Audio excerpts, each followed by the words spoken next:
बिस्मिल्लाहिर्रहमानिर्रहीम। इय्याक नअबुदु व इय्याक नस्तईन। इस वीडियो सीरीज़ में जो है हम फाइनल ईयर के जितने भी मेन सब्जेक्ट्स हैं like medicine, surgery, gynae obs, paediatrics, उनके जो है सिस्टम वाइज जो है हम वन लाइन जो है आंसर्स देखेंगे। अगर आपने फ़र्स्ट एड की हुई है तो वेल एंड गुड, बहुत अच्छा है कि आपने वो की हुई है, ठीक है, उसको ठीक से कर लें। दूसरा, आपको स्टेप 2 की भी ज़रूरत पड़नी है क्योंकि उसमें आपने मेडिसिन, सर्जरी और गायनी ओब्स और पीड्स जो है उसमें पढ़नी है। मेन सब्जेक्ट्स हैं आपके। तकरीबन 52 मार्क्स जो है मेडिसिन में बनते होते हैं, 48 मार्क्स जो है आपके सर्जरी में से बनते होते हैं, बाकी जो है गायनी ओब्स में से तकरीबन ऑलमोस्ट 20 मार्क्स उनमें से जो है बन जाते होते हैं। बाकी रहे जो हमारे पास बेसिक सब्जेक्ट्स के, वो 80 मार्क्स बन जाते हैं सारे जो बेसिक्स हैं, ठीक है। उनके लिए भी जो है मैंने बेसिक सब्जेक्ट वाली एक प्लेलिस्ट, आप उधर जाएँ, उसमें मैंने दिए हुए हैं सारे, ठीक है, वो आप एक ठीक से कर लें। और दूसरा, एक और भी मैंने सीरीज़ बनाई हुई है जिसमें हमने जो है फ़र्स्ट एड के क्वेश्चन आंसर्स किए थे, ठीक है, वो भी आप जो है प्लेलिस्ट में जाके देख लेना, ठीक है। और आप कोशिश किया करें कि फ़र्स्ट एड का जो सिस्टम करते हैं ना आप, वो ठीक से करके फिर उसको जो है आप ठीक से प्रिपेयर करें। फिर स्टेप 2 से वही सिस्टम करें। स्टेप 2 के बाद जो है आप जो है मेडिसिन या सर्जरी से करके ना फिर आपने उसी सिस्टम के एमसीक्यूज़ करने हैं। मैं आपको एक सजेशन दे देता हूँ कि आपने क्या है, एनआरई मेड इजी, इसमें सारे बेसिक सब्जेक्ट्स हैं, ठीक है, लाइक मेडिसिन, सर्जरी भी है, सब है उसमें, लेकिन आपको एक सिस्टम वाइज पैटर्न दिया गया है। तो फ़र्ज़ करें आपने सीवीएस किया है फर्स्ट एड से, तो सीवीएस आप स्टेप 2 से करें, ठीक है, वो करके, ठीक है, फिर आपने एनआरई मेड डिजीज़ में से जो है सीवीएस के एमसीक्यूज़ करने हैं, यानी कि 3 मरले हैं। इनको आप ठीक से करेंगे ना, आपकी जो है बेस जो है मजबूत बन जाएगी। फिर उसके बाद जो है हम मेडिसिन, सर्जरी और ये सारी जो है उनकी सीरीज़ जो है अभी हम चलाएँगे। तो अभी जो हमने मेडिसिन में करना है वो है कार्डियोवास्कुलर सिस्टम, ठीक है। इसमें हम सारी मेडिसिन जो है मेन इम्पोर्टेंट है वो हम करेंगे। आपकी NRE, USMLE, PLAB, UHS, nums, ठीक है, ये सारे पेपर जो हैं इसमें मर्ज्ड होंगे इंशाल्लाह, जो हम अभी जो है सीवीएस के बारे में जो है बात करेंगे। चलें, बातें होंगी बहुत ज़्यादा, तो अभी जो है हम स्टार्ट करते हैं सीवीएस सिस्टम। उसकी मेडिसिन में जो हम जो फीचर्स हैं मोस्ट इम्पोर्टेंट वो हम देखेंगे। तो पहला जो है ये है कि वो मरमर जो आपकी नेक को क्या करे, रेडिएट करे। एमसीक्यूज़ कोई भी बना के देंगे आपको फिज़िकल पैटर्न के साथ, ठीक है, प्लस आपको दूसरा क्लिनिकली भी पूछेंगे, ठीक है। फिज़िकली इसी तरह के मरमर जो है रेडिएट हो रहा है किसको, नेक को, तो इसमें आपसे पूछेंगे ये किस चीज़ का डायग्नोस्टिक है। तो ये हमारे पास, मैं अगर यहाँ पे लिखूँ कि मरमर, कलर चेंज कर लेते हैं, मरमर जो है ये रेडिएट करता है आपकी किसको, नेक को, ठीक है, गर्दन को। तो इसका डायग्नोसिस क्या बनेगा, वो बनेगा एओर्टिक स्टेनोसिस, ठीक है, ये आपने याद रखना है। ये पहला एमसीक्यूज हो गया आपका। अच्छा, इसी तरह जो है नेक्स्ट आपसे पूछ सकते हैं कि वो मरमर जो एक्जीला को क्या करे, रेडिएट करे। एक्जीला को, आपकी जो एक्जीला है उसको रेडिएट करे, तो उसमें आपका क्या डायग्नोस्टिक बनेगा, वो होता है मिट्रल रिजर्जिटेशन, मिट्रल रिजर्जिटेशन, ठीक है। तो ये सीधे सीधे क्लू होते हैं, ठीक है। अगर आपको तकरीबन हाफ पेज का भी उसने क्या है क्लिनिकल केस बना के दिया है, तो उसमें एक मोस्ट इम्पॉर्टेंट फीचर होगा जो कि आपको बताएगा कि मरमर जो है एक्जीला को रेडिएट करता हुआ मिलेगा। तो इसमें डायग्नोस्ट क्या बनेगा, आपने क्या है मिट्रल रिजिडिटेशन को क्या है टिक करना है, ठीक है।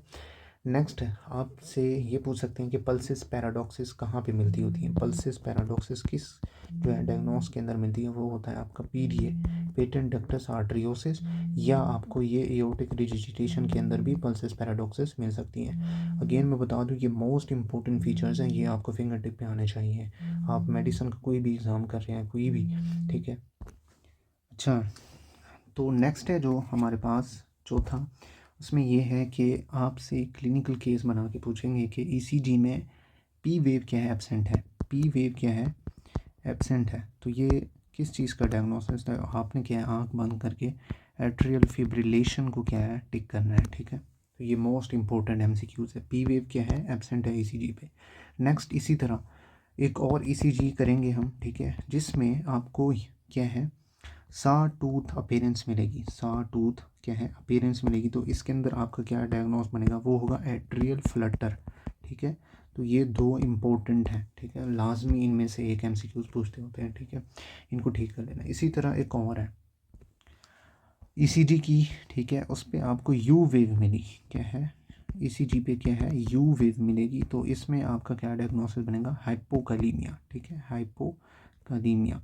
तो ये हमारे पास क्या है सीधा सीधा एमसीक्यूज है। नेक्स्ट है आपने बताना है वेजोस्पास्टिक अंजाइना का क्या ट्रीटमेंट है। वेजोस्पास्टिक अंजाइना का क्या ट्रीटमेंट है, वो है हमारे पास calcium channel blockers. Calcium channel blockers जो है आप वेजोस्पास्टिक एंजाइना के अंदर ट्रीटमेंट दे रहे होते हैं। नेक्स्ट है स्टेबल एंजाइना का ड्रग चॉइस क्या है। इसमें क्या है स्टेबल एंजाइना के अंदर आप जो है नाइट्रोग्लाइसरीन जो है यूज़ कर रहे होते हैं। नेक्स्ट है कि आपने एनोरिज्म के अंदर मोस्ट कॉमनली आर्टरी का नाम बताना है। मोस्ट कॉमनली एनोरिज्म के अंदर आर्टरी कौन सी होती है, वो होती है आपकी एओर्टा। अगर एओर्टा ऑप्शन में ना हो तब आपने क्या है पोप्लेटियल आर्टरी को क्या है चूज़ करना है, ठीक है। तो ये इनको ठीक से कर लेना है आपने। अच्छा नेक्स्ट हमारे पास नेक्स्ट है कि ये भी बहुत इंपॉर्टेंट है, पल्मोनरी एम्बोलिज्म के अंदर कौन सी जो है ओरिजिन मोस्ट कॉमन होती है, वो होती है आपकी फीमोरल वेन, ठीक है। फीमोरल वेन जो है ये हमारे पास मोस्ट जो है इम्पोर्टेंट ओरिजिन होती है पल्मोनरी एम्बोलिज्म के लिए। नेक्स्ट है आपने एक्सरे किया लंग पे आपको वेज शेप एरिया मिला, तो ये किस चीज़ का डायग्नोसिस बनेगा, वेज शेप क्या है, वेज शेप क्या है आपको एरिया मिला जब एक्सरे किया लंग्स में, तो ये हमारे पास किस चीज़ का है पल्मोनरी इन्फेक्शन का क्या है ये डायग्नोसिस है, ठीक है। इसको क्या है ठीक से कर लेना। अच्छा नेक्स्ट है हमारे पास कि डीवीटी में कौन सी मोस्ट कॉमन वेन इन्वॉल्व होती है, वो होती है पोप्लेटियल वेन, ठीक है। मोस्ट कॉमन कौन सी हमारे पास डीवीटी में वेन इन्वॉल्व होती है, वो होती है पोप्लेटियल वेन, ठीक है, ये आपने याद रखना है। अच्छा नेक्स्ट है हमारे पास पेरी फ्रिक्शन रब, ठीक है। तो आपसे पूछ सकते हैं क्लिनिकल केस बना के कि पेरी फ्रिक्शन रब मिली है तो ये किस चीज़ का एक डायग्नोस्टिक फीचर है। तो आपने क्या याद रखना है, मैं यहाँ पे लिख देता हूँ पेरी क्या है फ्रिक्शन रब मिली है, ठीक है। तो ये हमारे पास एक्यूट पेंक्रियाटाइटिस की क्या है निशानी है, सॉरी एक्यूट पेरिकार्डाइटिस की है, पेरिकार्डाइटिस, ठीक है। एक्यूट क्या है पेरिकार्डाइटिस की क्या है ये निशानी है फ्रिक्शन रब।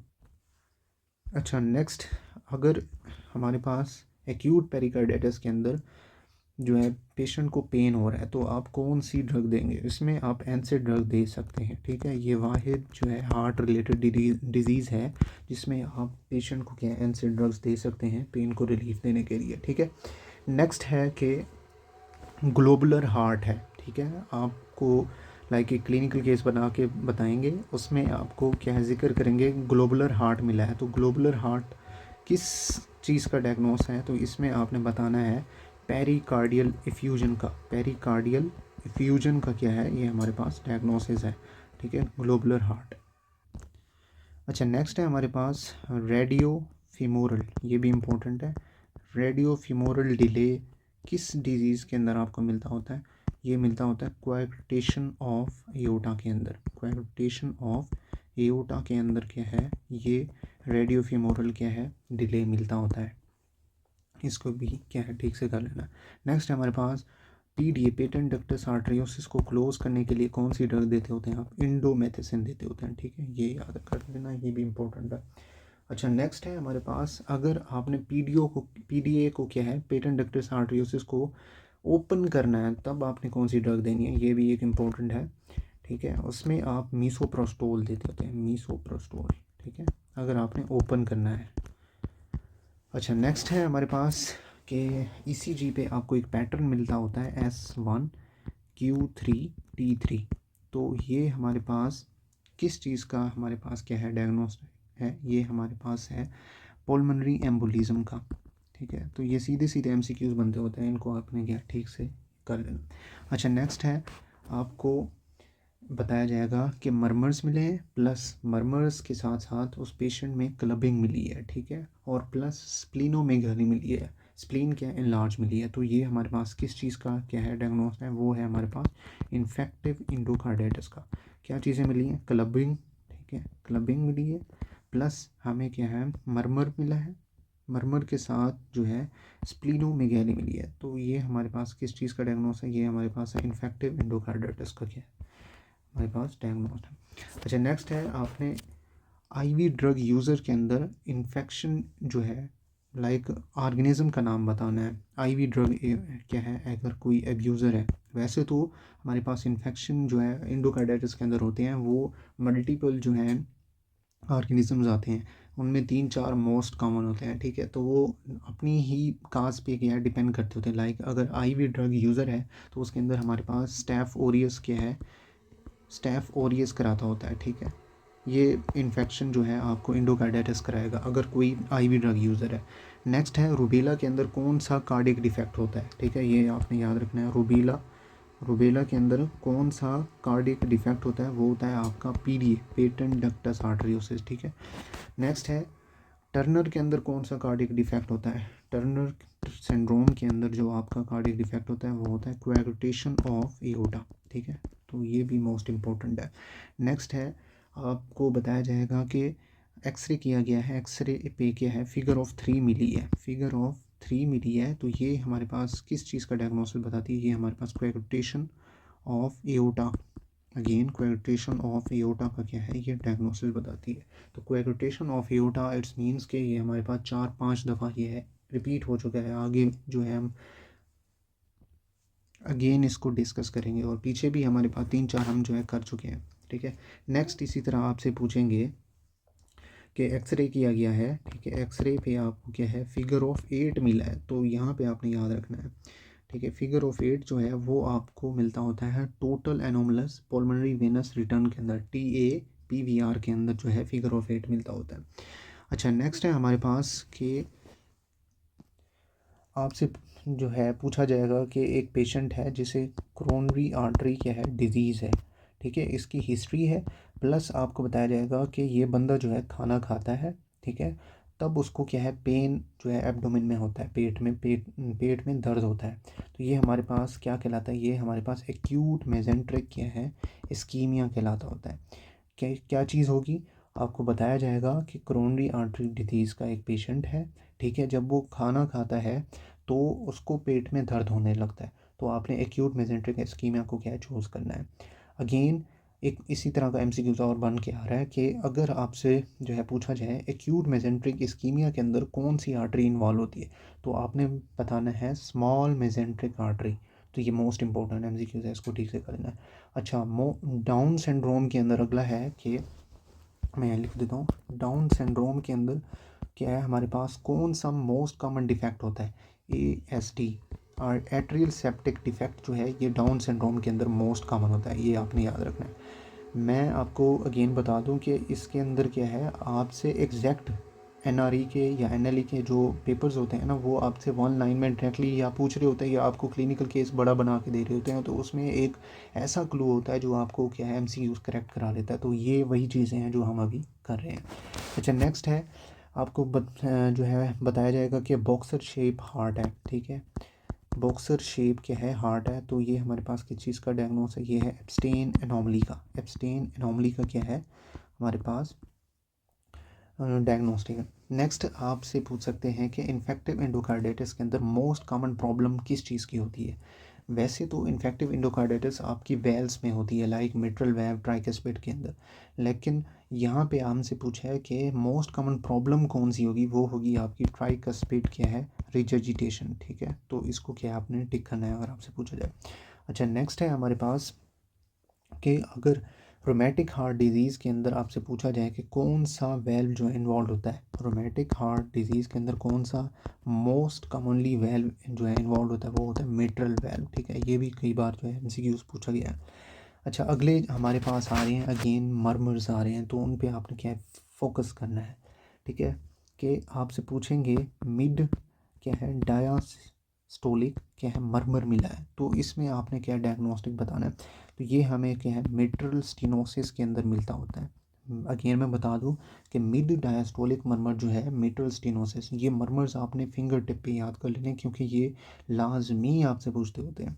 नेक्स्ट आ जाता है हमारे पास पैन सिस्टोलिक, इसी तरह आपसे पूछेंगे पैन क्या है, सिस्टोलिक मर्मर है, ठीक है। तो ये आपको किस में मिलता होता है, ये आपको मिट्रल रिजिटेशन के अंदर मिल सकता है, प्लस ये आपको वेंट्रिकुलर सेप्टल डिफेक्ट के अंदर भी मिलता होता है, पैन सिस्टोलिक मर्मर। अगला है हमारे पास, आपसे पूछेंगे कि अर्ली डायस्टोलिक बना है, ठीक है। अर्ली डायस्टोलिक क्या है हमारे पास मिला है, तो इसमें आपका कौन सा डायग्नोसिस होगा, वो होगा आपका एओर्टिक रिजिटेशन। मैं अगेन बता दूं, अगर मिड डायस्टोलिक मर्मर हो तो मिट्रल स्टेनोसिस होगा, पैन सिस्टोलिक मर्मर है तो उसमें mitral regurgitation plus V S D होगा, ठीक है। अगर आपसे अर्ली डायस्टोलिक पूछा जाए तो उसमें एओर्टिक रिजिटेशन, अगर आपसे इजेक्शन सिस्टोलिक का पूछा जाए तो उसमें, मैं यहाँ पे लिख देता हूँ, अगर आपसे क्या है इजेक्शन, एक मिनट, इजेक्शन क्या है सिस्टोलिक का अगर पूछा जाए, ठीक है, तो उसमें आपको क्या मिलता होता है, एओर्टिक स्टेनोसिस मिलता होता है। नेक्स्ट है कि रेज्ड फर्स्ट साउंड, ये आपको किस में मिलती होती है, ये आपको मिट्रल स्टेनोसिस के अंदर मिलती होती है, ठीक है। नेक्स्ट है कि आपको बताया जाएगा कि Q R S complex irregular मिला है, इरेगुलर पल्स मिली है, तो इसमें आपका कौन सा डायग्नोस बनेगा, वो होता है हमारे पास एट्रियल फिब्रिलेशन का, ठीक है। एट्रियल फिब्रिलेशन के अंदर आपको क्यू आर एस कम्प्लेक्स जो है इरेगुलर मिलेगा, पल्स भी इरेगुलर मिलेगी, ठीक है। तो ये हमारे पास एट्रियल फिब्रिलेशन का क्या है एमसीक्यूज था। नेक्स्ट आपसे एट्रियल फिब्रिलेशन की क्या है काज पूछ सकते हैं, तो इसमें मोस्ट कॉमन जो काजेज होती हैं वो आपकी, एक तो आपकी मिट्रल स्टेनोसिस, प्लस दूसरी जो मोस्ट कॉमन होती है वो होती है थायरोटॉक्सिकोसिस, ठीक है। ये वो वाहिद जो है दो हमारे पास मोस्ट कॉमन काजेज हैं एट्रियल फिब्रिलेशन के अंदर, ये भी आपको फिंगर टिप पे याद होने, मिट्रल स्टेनोसिस प्लस थायरोटॉक्सिकोसिस, ठीक है। नेक्स्ट एट्रियल फिब्रिलेशन के अंदर स्ट्रोक की काज पूछेंगे तो उसमें आपको एम्बोलाई होते हैं, ठीक है, एम्बोलाई, ठीक है। तो ये हमारे पास होगी, ठीक है। आगे आपसे जो है एक और क्लिनिकल केस बना के पूछेंगे कि थर्ड हार्ट साउंड जो है किस डायग्नोस के अंदर मिलती होती है, वो आपको हार्ट फेलियर के अंदर क्या है मिलती होती है। हार्ट फेलियर के अंदर कौन सी साउंड मिलती होती है, आपको थर्ड साउंड मिलती होती है, ठीक है। अच्छा, इसी तरह आपसे एथलीट के अंदर सडन डेथ जो है उसकी वजह पूछेंगे क्या हो सकती है, उसमें आपकी हेपाट्रोफिक क्या है कार्डियोमायोपैथी होती है, ठीक है। अगर आपसे पूछा जाए कि एथलीट के अंदर सडन डेथ की वजह क्या होती है, उसमें आपने क्या टिक करना है हेपाट्रोफिक कार्डियोमायोपैथी को, ठीक है। नेक्स्ट है कि अगर आपको जो है बताया जाए कि हमारे पास रैपिड क्या है वाई डिसेंट मिला है, ठीक है, रैपिड क्या है वाई डिसेंट मिला है, तो इसमें आपको कौन सा डायग्नोस बनता होता है, इसमें आपका मिलता होता है हमारे पास क्रोनिक पेरिकार्डिटिस, ठीक है। इसके अंदर क्या है आपको रैपिड वाई डिसेंट मिलता होता है। नेक्स्ट है वेंट्रिकुलर टैकीकार्डिया के अंदर ड्रग चॉइस आप कौन सी यूज़ करते होते हैं, वेंट्रिकुलर टैकीकार्डिया के अंदर आप लिडोकेन जो है यूज़ कर रहे होते हैं, ठीक है। अच्छा, नेक्स्ट है हमारे पास सुप्रा वेंट्रिकुलर टैकीकार्डिया के अंदर कौन सी आप ड्रग यूज़ कर रहे होते हैं, सुप्रा वेंट्रिकुलर टैकीकार्डिया मोस्ट इंपॉर्टेंट, मेरा फेवरेट है ये, एडिनोसिन जो है आप यूज़ करते हैं सुप्रा वेंट्रिकुलर टैकीकार्डिया के अंदर, ठीक है। नेक्स्ट है हमारे पास टॉर्सिडेज डी पॉइंट की काज क्या हो सकती है, ठीक है, एक सेकेंड, इसको अगली स्लाइड।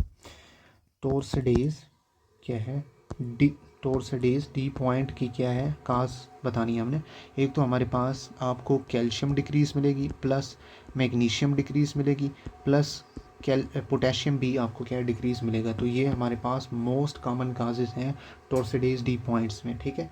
नेक्स्ट है आपसे पूछेंगे कि ईसीजी में डेल्टा वेव मिल रही है, तो डेल्टा वेव जो है आपको किस डिजीज़ के अंदर मिलती होती है, ये आपको वोल्फ पार्किंसन वाइट सिंड्रोम के अंदर डेल्टा वेव्स मिलती होती हैं, ठीक है। सीधे सीधे इजी एमसीक्यूज है, ठीक है, इनको आप ठीक से कर लेना। नेक्स्ट हमारे पास pulmonary oedema in left heart failure, तो इसके अंदर आपने ड्रग कौन सी देनी है, साफ ज़ाहिर है एडिमा है, एडिमा के अंदर जो है हम डायूरेटिक्स दे रहे होते हैं, फ्यूरोसिमाइड जो है आप इस पेशेंट को देंगे, ठीक है। अच्छा, नेक्स्ट है हमारे पास अगर हमारे पास सिरोसिस में एडिमा है, ड्रग ऑफ चॉइस कौन सी देंगे, तब आप जो है स्पायरोनोलैक्टोन देंगे, स्पायरोनोलैक्टोन, तो ये भी मोस्ट इंपॉर्टेंट एमसीक्यूज है। नेक्स्ट आ रहा है हमारे पास एक के आपको बताएंगे हेपेटोस्प्लेनोमेगाली, लाइक लिवर भी इनलार्ज हुआ पड़ा है, स्प्लीन भी इनलार्ज हुई पड़ी है, ठीक है, प्लस लिवर भी स्प्लीन भी, ठीक है, यहाँ पे मैं लिख देता हूँ, क्या है ये इनलार्ज हुए पड़े हैं।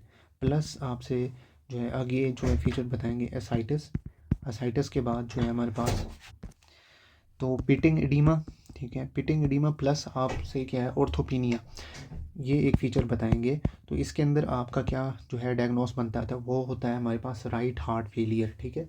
अगेन मैं बता दूं कि हेपेटोस्प्लेनोमेगैली, असाइटिस, पिटिंग एडिमा और प्लस हमारे पास ऑर्थोपिनिया, ये फीचर जो है आपको राइट हार्ट फेलियर के अंदर क्या है मिलते होते हैं। अच्छा, नेक्स्ट है हमारे पास कि हमने बताना है लेफ़्ट हार्ट फेलियर में पुल्मोनरी एडिमा का एक फ़ीचर बताना है, ठीक है। तो पुल्मोनरी एडिमा के अंदर जो आपका मोस्ट इंपॉर्टेंट फीचर होता है वो यही है कि लेफ़्ट हार्ट फेलियर के अंदर ये आपको मिलता होता है, ठीक है। अच्छा, नेक्स्ट है हमारे पास आपने हार्ट फेलियर के अंदर ड्रग ऑफ चॉइस बतानी है। डाइजॉक्सिन ये वो ड्रग है जो आप क्या है हार्ट फेलियर के अंदर यूज़ कर रहे होते हैं। नेक्स्ट है, ये भी एक इम्पोर्टेंट एमसीक्यूज़ है, आपसे पूछ सकते हैं कि ओपनिंग स्नैप मिली है तो ये किस जो है डिजीज़ के अंदर मिलती होती है। ओपनिंग स्नैप जो है ये आपको, अगेन मैं लिख दूँ, ओपनिंग स्नैप ये आपको मिट्रल स्टेनोसिस के अंदर क्या है मिलती होती है। अच्छा, नेक्स्ट है आपसे फिर अगेन वही पूछेंगे कि S3 साउंड जो है प्रेजेंट होती है किस डिजीज़ के अंदर। हम पहले भी इसको कर चुके हैं, ये आपको हार्ट फेलियर के अंदर मिलती होती है।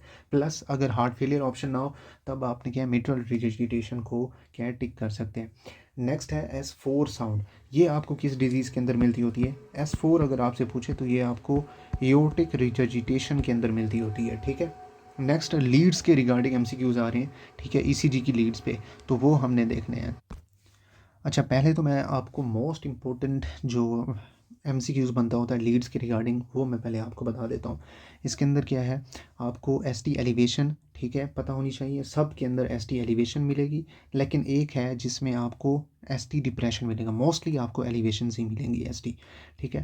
प्लस आपको बताया जाएगा कि एसटी एलिवेशन है, लीड नंबर फलां है, लाइक आपकी V1 है, V2, V3, V4, V5, ठीक है, ये या 6 हो गई, या आपको AVL, AVF, ठीक है, इस तरह के आपको बताए जाएंगे। तो मैं अगेन मोस्ट इंपॉर्टेंट जो है बताने लगा हूँ, जो कई बार पूछा गया है एग्ज़ाम के अंदर, वो ये है कि ST एलिवेशन मिलती होती है। प्लस आपको बताएंगे कि लीड 2 प्लस लीड 3, ठीक है, प्लस AVF, तो ये किस जो है हमारे पास डिजीज़ के अंदर मिलते होते हैं। ये आपको इसमें मैंने जो याद किया हुआ है ना, एफ से याद किया हुआ, इन्फीरियर वॉल MI है, ठीक है। तो इसके अंदर क्या है इन्फीरियर वॉल MI है, तो इसको क्या है एज इट आपने याद कर लेना। ये कई बार जो है MCQs पूछा गया है। क्या पूछते होते हैं, ST एलिवेशन है, ठीक है, प्लस आपको लीड 2 का जिक्र करेंगे, लीड 3 का, और प्लस AVF का क्या है जिक्र करेंगे। तो ये हमें किस में मिलता होता है, इन्फीरियर वॉल MI के अंदर मिलता होता है। अच्छा, नेक्स्ट है हमारे पास इसी तरह ST एलिवेशन मिली है, ठीक है, लीड V1 पे और लीड V2 पे। तो इसमें आपका कौन सा डायग्नोस बनता होता है, वो होता है सेप्टल, सेप्टल क्या है MI। तो ये सारा क्या है रटे वाला सीन है, इसको आपने क्या है ठीक से खा लेना है। V1 प्लस V2 मिलेगा, ठीक है, और ST एलिवेशन भी मिलेगी, तो ये सेप्टल MI होगा। नेक्स्ट इसी तरह ST एलिवेशन मिलेगी विद हमारे पास V3 प्लस V4 के साथ, तो इसके अंदर आपका इंटीरियर वॉल MI होगा, ठीक है। नेक्स्ट है हमारे पास V5 ST एलिवेशन के साथ, V5 प्लस V6, ठीक है, इसके अंदर आपका बनता होता है इस V5 और V6 के साथ AVL का भी जिक्र करेंगे। तो L जो है इसमें आपने लेटरल वॉल MI को क्या है याद कर लेना है, तो ईजी है, इसको क्या है याद कर सकते हैं आप। नेक्स्ट है हमारे पास ST डिप्रेशन मिला है V1 टू V6 तक, ये हमारे पास पोस्टीरियर जो है वॉल MI के लिए होता है। अगेन ST डिप्रेशन, सिर्फ ST डिप्रेशन जो है हमें पोस्टीरियर वॉल MI के अंदर मिलता होता है। मोस्टली इसके अंदर क्या ST एलिवेशन ही मिलती होती है। नेक्स्ट है कि मोस्ट कॉमन आर्टरी का नाम बताना है जो मायोकार्डियल इन्फाक्शन के अंदर इन्वॉल्व होती है, वो होती है लाडा, ठीक है, लेफ्ट इंटीरियर डिसेंडिंग आर्टरी, ठीक है। तो ये वो वाहिद मोस्ट कॉमन जो है आर्टरी है जो आपकी MI के अंदर इन्वॉल्व होती है। नेक्स्ट सडन काज बतानी है डेथ की MI के अंदर, ये भी मोस्ट इम्पोर्टेंट क्या है फेवरेट जो है क्वेश्चन है एग्जामिनर्स का, कि इसके अंदर आपने अगर आपसे पूछा जाए कि सडन डेथ MI के अंदर कौन सी होती है, वो होती है वेंट्रिकुलर टैकीकार्डिया। तो इसकी वजह से जो है सडन डेथ हो सकती है पेशेंट की MI की वजह से। नेक्स्ट हमारे पास आपने बताना है अर्लीस्ट रेज्ड MI मार्कर किस के अंदर मिलता होता है, मायोग्लोबिन में आपको क्या है ये इंक्रीज्ड मिलता होता है, ठीक है। नेक्स्ट हमारे पास ऐसा मार्कर बताना है जो लॉन्ग टाइम के लिए रिमेन रहे, ठीक है, वो होता है ट्रोपोनिन, ठीक है। ये काफ़ी अरसे तक क्या है रिमेन रहता है, बाकी रहता है, ठीक है। नेक्स्ट हमारे पास प्रीवियस एमआई का मार्कर बताना है, उसके अंदर क्या है CKMB। तो ये भी कई बार जो है पूछा गया है, अगर आपसे पूछा जाए कि प्रीवियस एमआई था पेशेंट को, तो उसके अंदर मार्कर आप कौन सा चेक करेंगे, CKMB होगा वो। नेक्स्ट है कि स्मोकर है एक, ठीक है, उसकी डिस्टल पल्सेस, ठीक है, एब्सेंट मिली है, और प्रॉक्सिमल पल्सेस प्रेजेंट मिली है। तो ये हमारे पास बुर्गर डिजीज़ का केस है। तो बुर्गर डिजीज़ के अंदर मोस्ट कॉमन जो वजह होती है वो स्मोकिंग होती है, ठीक है। तो आपको ये जो फीचर दूसरे जो मैंने बताया है कि डिस्टल पल्सेस एब्सेंट हैं और प्रॉक्सिमल पल्स क्या प्रेजेंट है, ये नहीं बता रहे होते हैं सम टाइम, लेकिन मोस्टली जो है आपको स्मोकिंग का जिक्र कर रहे होंगे। ये हमारे पास बुर्गर डिजीज़ का क्या है, हमारे पास क्लिनिकल केस है, तो ये मोस्ट इंपॉर्टेंट कई बार पूछ चुके हैं ये भी। अच्छा नेक्स्ट है हमारे पास कि अच्छा नेक्स्ट ये है कि एक पेशेंट का लाइक ये एब्डोमेन है, एब्डोमेन के अंदर क्या है, सफेरिकल क्या स्वेलिंग है, ठीक है, और ये सफेरिकल स्वेलिंग विद थ्रिल और ब्रूट के साथ है, ठीक है, थ्रिल और ब्रूट के साथ। तो इसके अंदर आपसे क्लिनिकल केस पूछेंगे, वो है हमारे पास एओर्टिक एनोरिज्म का, ठीक है। इसके अंदर क्या है, आपकी एओर्टा जो है इन्वॉल्व होगी। नेक्स्ट है हमारे पास थोरेसिक एओर्टिक एनोरिज्म की मोस्ट कॉमन जो है वजूहत बतानी है। एक तो हमारे पास हाइपरटेंशन, मोस्ट इंपॉर्टेंट जो है हाइपरटेंशन है। एब्डोमेन के लिए क्या है, एथरोस्क्लेरोसिस है। तो ये हमारे पास जो है मोस्ट इंपॉर्टेंट क्या है काजेज़ हैं थोरेसिक एओर्टिक एनोरिज्म की। नेक्स्ट है एओर्टिक डाइसेक्शन की मोस्ट कॉमन वजह बतानी है। एओर्टिक डाइसेक्शन के अंदर जो है आपकी मोस्ट कॉमन वजह जो है वो हाइपरटेंशन है, ठीक है। ये एमसीक्यूज बनते होते हैं, इनको ठीक से कर लेना है। नेक्स्ट है एओर्टिक एनोरिज्म के अंदर आप कौन सी इन्वेस्टिगेशन ऑफ चॉइस करेंगे, उसके अंदर आप करते होते हैं अल्ट्रासोनोग्राफी, ठीक है। तो ये आप क्या है करते होते हैं फॉर एओर्टिक एनोरिज्म। अच्छा नेक्स्ट है हमारे पास है कि एओर्टिक डाइसेक्शन के लिए आप कौन सी इन्वेस्टिगेशन करते होते हैं। एओर्टिक डाइसेक्शन के अंदर आप सीटी या एमआरआई करते होते हैं, ठीक है। तो ये एमसीक्यूज इंपॉर्टेंट, इनको कर लेना। नेक्स्ट है अगर कोई ओल्ड पेशेंट है उसके अंदर आप हाइपरटेंशन ड्रग कौन सी यूज़ करेंगे। कैल्शियम चैनल ब्लॉकर्स जो हैं आप यूज़ करते होते हैं, ठीक है। इन पेशेंट्स के अंदर ओल्ड है प्लस क्या हाइपरटेंशन है उसको, तो कैल्शियम चैनल ब्लॉकर्स करेंगे। नेक्स्ट है हमारे पास कि अगर कोई डायबिटिक है उसके अंदर आप कौन सी लाइक हाइपरटेंशन के लिए ड्रग यूज़ करेंगे। एक सेकेंड, उसके अंदर जो है आप आर्ब्स, डायबिटिक है, मोस्ट इंपॉर्टेंट एमसीक्यू है ये भी। इसके अंदर आप आर्ब्स, ठीक है, प्लस आप एसी इनहिबिटर्स क्या है यूज़ कर सकते हैं। नेक्स्ट है हमारे पास कोई प्रेग्नेंट वूमेन है, उसको क्या है हमारे पास हाइपरटेंशन हो गया है, उसके अंदर आपको 4 ड्रग्स कम से कम लाजमी आनी चाहिए। मिथाइल डोपा, ठीक है, दूसरा लेबिटालोल, हेड्रोलाजीन, प्लस हमारे पास निफिडिपाइन, ठीक है। ये 4 वो ड्रग हैं जो आपको लाजमी आनी चाहिए। मोस्टली जो है हम मिथाइल डोपा को प्रेफर करते होते हैं प्रेगनेंसी के अंदर। हेड्रोलाजीन भी कई बार एमसीक्यूज में जो है पूछा गया। अच्छा नेक्स्ट है जो है बीटा ब्लॉकर्स की कंट्राइंडिकेशंस बतानी है इन हाइपरटेंशन के अंदर। आप सीओपीडी पेशेंट के अंदर क्या है बीटा ब्लॉकर्स को यूज़ नहीं कर सकते, और दूसरा आप एस्थमा के अंदर भी इसको यूज़ नहीं कर सकते, वर्स हो जाती है कंडीशन। नेक्स्ट है कि रूमेटिक हार्ट डिजीज़ के अंदर मोस्ट कॉमन वेल्व्स के नाम बताने। पहला जो है आपका मिट्रल होता है, ठीक है, ये मोस्ट कॉमन होता है। अगर आपसे पूछा जाए लीस्ट कॉमन कौन सा वेल्व होता है, वो पुल्मोनरी वेल्व होता है। मैं यहाँ पे लिख देता हूँ क्योंकि ये most important MCQ. Rheumatic heart disease के अंदर कौन सा आपका मोस्ट कॉमन वेल्व होता है, वो होता है मिट्रल। अगर आपसे पूछा जाए कि लीस्ट कॉमन कौन सा है, उसमें आपका पुल्मोनरी वेल्व आ जाता है, ठीक है। टोटल 4 वेल्व है, एओर्टिक, मिट्रल, पुल्मोनरी और एओर्टिक वेल्व, ठीक है। नेक्स्ट हमारे पास आपने क्या है इन्फेक्टिव एंडोकार्डाइटिस का मोस्ट कॉमन डिसऑर्डर बताना है। तो इन्फेक्टिव एंडोकार्डाइटिस के अंदर मोस्ट कॉमन जो है ये हम पहले भी कर चुके हैं, ट्राइकस्पिड रिजिडिटेशन है, ठीक है। नेक्स्ट है आपने मोस्ट कॉमन काज बतानी है इन्फेक्टिव एंडोकार्डाइटिस इन कोलन कैंसर पेशेंट के साथ, ठीक है। तो इसमें अगर कोलन कैंसर का है पेशेंट तो उसके अंदर आपको जो ऑर्गेनिज्म मिलता होता है वो एस बोविस मिलता होता है।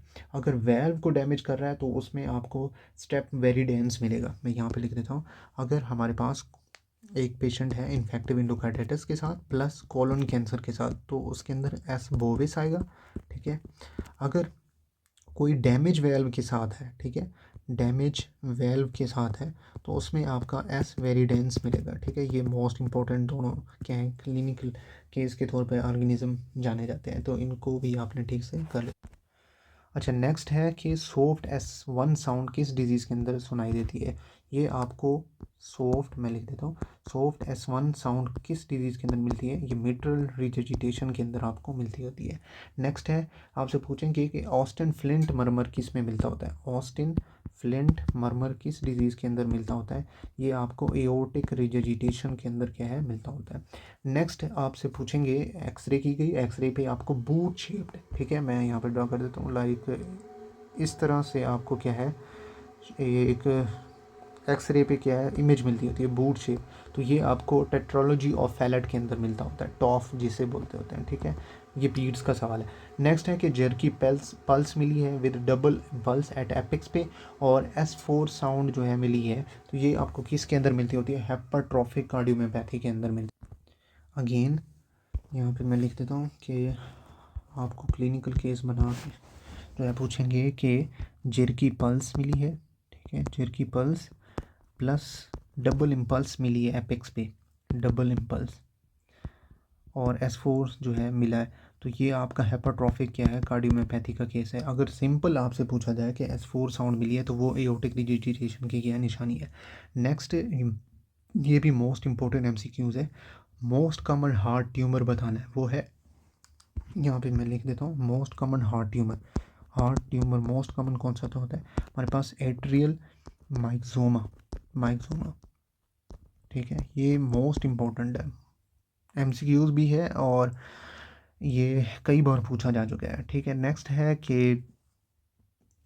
एक पेशेंट है, ठीक है, एक्यूट पेरिकार्डिटिस का, उसे पेन होता है, ठीक है, पेन होता है एक्सेप्ट टू कंडीशन के, जब वो लीन फॉरवर्ड हो तब उसे रिलीफ होगा, ठीक है, पेन जो है नहीं होगा उसको, जब वो एस्प्रिन यूज़ करता है तब भी उसको पेन नहीं होगा। तो ये हमारे पास एक्यूट पेरिकार्डिटिस का क्या है, एक हमारे पास क्लिनिकल फीचर है। तो अगर जब आप ECG करेंगे, ECG पे आपको क्या है, डोम शेप्ड मिलेगा, ठीक है, डोम शेप्ड फीचर मिलेगा। नेक्स्ट है हमारे पास कॉस्मल ब्रीदिंग जो है किन डिजीज़ के अंदर मिलती होती है, तो ये भी मोस्ट इंपॉर्टेंट है। कॉस्मल ब्रीदिंग जो है आपको एक तो क्रोनिक पेरिकार्डिटिस के अंदर मिलती होती है, प्लस मेटाबॉलिक एसिडोसिस के अंदर। ये साइन, कॉस्मल साइन जो है क्रोनिक पेरिकार्डिटिस मेटाबॉलिक एसिडोसिस के अंदर मिलता होता है। नेक्स्ट है कि अगर क्रोनिक हमारे पास कैल्सिफिकेशन जो है आपको किन डिजीज़ के अंदर मिलती होती है? Most common calcification, it's means कि आपकी कैल्शियम जो है डिपॉजिट हो जाती है डिफरेंट आर्गन्स पे, तो मोस्टली कैल्सिफिकेशन ये आपको क्रोनिक क्या है, कंस्ट्रिक्टिव पेरिकार्डिटिस के अंदर क्या है, मिलती होती है। नेक्स्ट है हमारे पास अगेन वही जो हमने पहले डिस्कस किया था कि S4 साउंड जो है आपको एओर्टिक रिजिडिटेशन के अंदर मिलती होती है, S3 साउंड जो है ये आपको हार्ट फेलियर के अंदर मिलती होती है। अगेन अगर आपसे पूछा जाए कि एपिक्स पे डबल इम्पल्स मिली है, तो ये हेपाट्रोफिक कार्डियोमायोपैथी का क्या है, कि एक क्लू है, ठीक है, इसको आपने याद रखना है। नेक्स्ट है कि अगर आपसे पूछा जाए कि पेन रेडिएट करता है आपकी बैक को विद वाइडनिंग ऑफ मीडियास्टाइनम, ठीक है, मीडियास्टाइनम वाइड मिलती है, मीडियास्टाइनम क्या है, वाइड मिलती है, और पेन जो है वो रेडिएट करता है आपकी बैक को, पेन क्या रेडिएट करता है बैक को, तो ये हमारे पास सीधा सीधा एओर्टिक डायसेक्शन का क्या है, केस है, इसको ठीक से है कर लेना। अगेन आपसे पूछेंगे कि ECG पे, ये हम पहले भी अभी ऊपर कर चुके हैं, ECG पे डोम शेप मिलती है, तो ये हमारे पास सीधी सीधी निशानी है एक्यूट पेरिकार्डिटिस की। नेक्स्ट आपसे जो है पूछेंगे कि pain in chest at rest relief by nitrate, यानी कि एक बंदे को छाती पे क्या है दर्द हो रहा था, जब उसने नाइट्रेट ली तो दर्द क्या है, कम हो गया। तो ये कौन सा अनजाना है, ये आपने कमेंट सेक्शन में जो है बताना है, ठीक है। नेक्स्ट है कि अगर पेन था चेस्ट पे, ठीक है, वो रेस्ट प्लस आपको नाइट्रेट यूज़ करने पे क्या है, वो पेन क्या है, रिलीफ नहीं देता, तो ये हमारे पास प्रिंस मेटल एंजाइना की निशानी है, ठीक है। नेक्स्ट है कि आप stress relief on rest and nitrate करते हैं, तब आपको क्या है, कौन सा डायग्नोस मिलता होता है, वो होता है स्टेबल एंजाइना, ठीक है। अच्छा, नेक्स्ट है हमारे पास डायबिटिक पेशेंट है, हमारे पास सॉरी CCF के साथ क्रोनिक कंजस्टिव कार्डियक फेलियर के साथ एक डायबिटिक पेशेंट है, उसके अंदर आपने क्या चीज़ें अवॉइड करनी है, आपने मेटफॉर्मिन अवॉइड करनी है प्लस एनसेड ड्रग्स जो है non steroidal anti inflammatory drugs, ये 2 ड्रग्स जो हैं आपने इनको क्या है अवॉइड कराना है अगर कोई पेशेंट डायबिटिक पेशेंट क्या है कंजस्टिव कार्डियक फेलियर के साथ है। नेक्स्ट है do not give beta blocker in angina, क्योंकि ये आपकी एंजाइना को वर्सन करती होती हैं, ठीक है। और ये वॉर्स क्यों करती होती है, क्योंकि ये आपकी अल्फ़ा स्टिमुलेशंस को क्या है स्टिमुलेट कर देती होती है। नेक्स्ट है कि हमारे पास एक्यूट क्रोनी सिंड्रोम के अंदर आपको कौन सी फीचर्स मिलेंगी। एक्यूट क्रोनी सिंड्रोम के अंदर आपको एसटी एलिवेशन जो है मिलते होते हैं। नेक्स्ट, अच्छा मैं यहाँ पे 1 मिनट देख लूँ। हमने ये क्योंकि लीड्स वाले कर लिए कि अगर आपसे पूछा जाए कि रूमेटिक फ़ीवर की हिस्ट्री के साथ अगर कोई डेथ होती है तो वो किस चीज़ के अंदर होती है, मायोकार्डाइटिस के अंदर होती है। नेक्स्ट है एओर्टिक स्टेनोसिस। एओर्टिक स्टेनोसिस के अंदर उसके कुछ साइन सिम्टम्स दिए गए हैं, उनको आपने क्या है याद करना है। एओर्टिक स्टेनोसिस के अंदर 3 जो है मोस्ट कॉमन है, एक सिंकपी हो सकती है, ठीक है, प्लस एंजाइना हो सकता है, प्लस एक्सर्शनल क्या है डिस्पनिया हो सकता है। तो ये 3 आपको लाजमी आना चाहिए। नेक्स्ट आपने पेरिकार्डाइटिस का क्या ट्रीटमेंट बताना है। पेरिकार्डियक्टमी जो है ये आपका ट्रीटमेंट है पेरिकार्डाइटिस के अंदर। नेक्स्ट है कि पेरिकार्डियल इफ्यूजन में एसटी एलिवेशन मिली है तो उसके अंदर कौन सी लाइक कन्वेक्सिटी होगी या कनकेविटी, तो इसमें आपको अपवर्ड कनकेविटी जो है मिलती होती है। तो यहाँ तक थी हमारे पास सीवीएस की कहानी सारी, ठीक है, मेडिसिन के अंदर। इंशाल्लाह इसी तरह जो है हम दूसरे सिस्टम भी करेंगे मेडिसिन के अंदर, ठीक है, प्लस हम सर्जरी भी करेंगे, पीड्स गायनी ऑप्स भी करेंगे। Thank you for watching my videos. अल्लाह हाफिज़।